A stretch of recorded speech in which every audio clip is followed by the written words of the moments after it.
అల్లు అర్జున్, విజయ్ దేవరకొండ తమదైన స్టైల్‌తో క్రేజ్ సంపాదించుకున్న హీరోలు. ఇద్దరూ ఇప్పటికే పలు సందర్భాల్లో ఒకరిపై మరొకరు తమ అభిమానాన్ని చాటుకున్నారు. తన రౌడీ బ్రాండ్ కలెక్షన్ నుంచి బన్నీకి విజయ్ ఇప్పటికే పలు డ్రెస్సులు ఇచ్చారు. తాజాగా బన్నీ కోసం విజయ్ మరొక కానుక పంపారు. పుష్ప పేరుతో కూడిన టీ షర్ట్లను పంపారు. వాటిని సోషల్ మీడియాలో పోస్ట్ చేస్తూ "నా స్వీట్ బ్రదర్, నీ ప్రేమకు కృతజ్ఞతలు" అని బన్నీ పేర్కొన్నారు.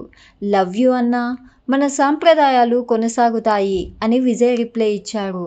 అల్లు అర్జున్ నటించిన తాజా చిత్రం 'పుష్ప 2' డిసెంబర్ 5న విడుదల కానుంది. ఈ నేపథ్యంలోనే ఆ సినిమా పేరును ప్రత్యేకంగా డిజైన్ చేయించి విజయ్ బన్నీకి పంపారు. సుకుమార్ దర్శకత్వంలో రూపొందిన 'పుష్ప 2' ప్రచారంలో ఫుల్ బిజీగా ఉన్నారు అల్లు అర్జున్. రోజుల వ్యవధిలోనే పలు ప్రముఖ నగరాల్లో నిర్వహిస్తున్న ఈవెంట్లలో పాల్గొంటున్నారు. ఇప్పటికే పాట్నా, చెన్నై, కొచ్చిలో పర్యటించిన ఆయన ముంబైలో ప్రెస్ మీట్‌కు హాజరు కానున్నారు.